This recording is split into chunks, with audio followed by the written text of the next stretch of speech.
Kinansela ang klase na isang paaralan sa Kiamba, Sarangani matapos umanong mag-amok ang rebeldeng grupo.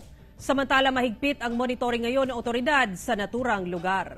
Nabulabog ng mga putok ng baril ang mga residente ng sitio Green Valley, lalo na mga estudyante ng Green Valley Integrated School sa Barangay Nalos, Kiamba, Sarangani noong Miyerkules.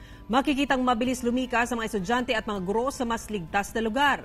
Paglipas na ilang minuto, tumigil ang putok ng baril. Dahil sa pangyayari, agad kinansela ang klase ng mga estudyante. Tinawagan ng GMA Regional TV ang namamahala sa paaralan, ngunit hindi na sila nagbigay ng pahayag. Samantala, ayon sa 38th Infantry Battalion, may ilang miyembro umano ng rebeldeng grupo ang nagpaputok ng baril. Posible umanong tinatakot lang nila ang mga residente. Wala namang nasugatan sa insidente.